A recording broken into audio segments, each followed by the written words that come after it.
Assalamualaikum warahmatullahi wabarakatuh. Pada kesempatan kali ini, saya akan meresu materi tentang Smart ASN. Perkenalkan, saya Alvin Yudha Utama, peserta Latsar gelombang 1, golongan 2, Pusdikmin Polri. Apa yang dimaksud dengan Smart ASN?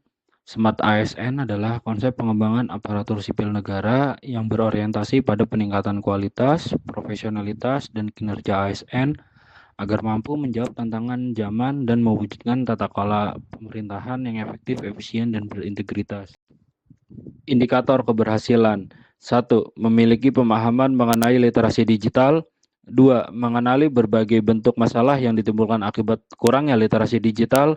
Ketiga, mampu mengimplementasikan materi literasi digital pada kehidupan sehari-hari. 4. Mampu mengaplikasikan materi literasi digital dan kehidupan sehari-hari bagi peserta, menunjukkan sikap dan perilaku yang sesuai dengan kecakapan, keamanan, etika, dan budaya dalam bermedia digital. Literasi digital berperan penting untuk meningkatkan kemampuan kognitif sumber daya manusia di Indonesia agar keterampilannya tidak sebatas mengoperasikan gawai. Kerangka kerja literasi digital terdiri dari kurikulum. 1. Menggunakan media digital, digital skills. 2. Budaya menggunakan digital, digital kultur. 3. Etis menggunakan media digital, digital etis. Dan 4. Aman menggunakan media digital, digital safety. Digital skill. Di era serba digital ini, bekerja, belajar, dan melayani masyarakat kini dilakukan melalui teknologi. Sebagai aparatur sipil negara, kita harus menjadi pionir perubahan, kecakapan digital atau digital skill bukan lagi pilihan, melainkan keharusan bagi ASN yang ingin tetap relevan dan kompeten di tengah arus transformasi teknologi. Digital skill merupakan kemampuan individu dalam mengetahui, memahami, dan menggunakan perangkat keras dan piranti lunatik serta sistem operasi digital dalam kehidupan sehari-hari.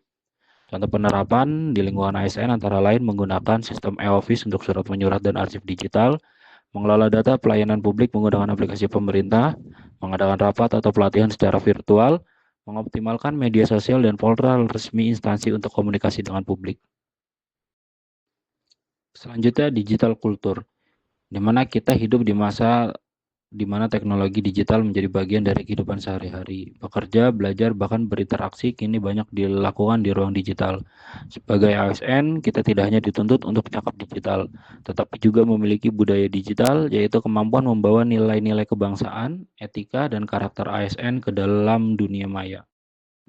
Digital kultur merupakan kemampuan individu dalam membaca, menguraikan, membiaskan, memeriksa, dan membangun wawasan kebangsaan, nilai Pancasila dan Bhinneka Tunggal Ika dalam kehidupan sehari-hari, dan digitalisasi kebudayaan melalui pemanfaatan TIK.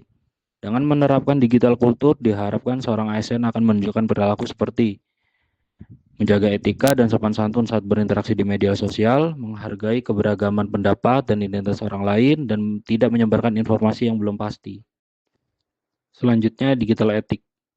Kita hidup di era digital di mana batas antara dunia nyata dan dunia maya semakin tipis. Segala tindakan dan ucapan kita di ruang digital kini dapat berdampak luas bagi masyarakat. Sebagai ASN, kita tidak hanya dituntut untuk terampil menggunakan teknologi, tetapi juga harus beretika dalam bermedia digital.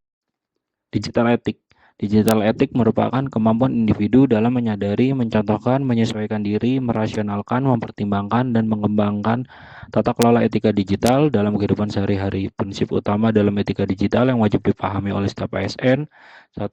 Sopan dan bijak dalam berkomunikasi, hindari ujaran kebencian, provokasi, dan komentar negatif. Hormati privasi dan data pribadi. Jangan menyebarkan informasi orang lain tanpa izin. 3. Gunakan media digital untuk kebaikan. Digital safety. Kita hidup di era digital di mana data menjadi aset berharga dan teknologi menjadi bagian dari setiap aspek pekerjaan. Namun, semakin banyak aktivitas daring juga membuka peluang terjadinya ancaman digital seperti pencurian data, peretasan akun, hingga penipuan online.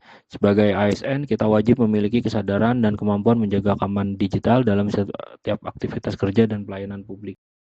Pengertian digital safety merupakan kemampuan user dalam mengenali, mempolakan, menerapkan, menganalisis, menimbang, dan meningkatkan kesadaran perlindungan data pribadi dan keamanan digital dalam kehidupan sehari-hari.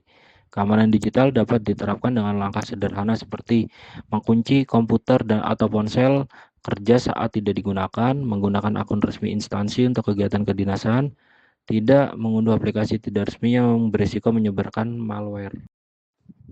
Digital safety terbagi dalam 4 aspek yang perlu dikuasai oleh ASN. 1. Perlindungan perangkat. Gunakan kata sandi yang kuat. Perlindungan data pribadi, jangan sembarangan memberikan data pribadi atau informasi sensitif instansi kepada pihak luar. Ketiga, kewaspadaan terhadap ancaman digital. Keempat, etika keamanan, gunakan jaringan internet dengan bijak, hindari mengakses situs ilegal, dan patuhi kebijakan. Terima kasih atas perhatiannya. Saya akhiri. Wassalamualaikum warahmatullahi wabarakatuh.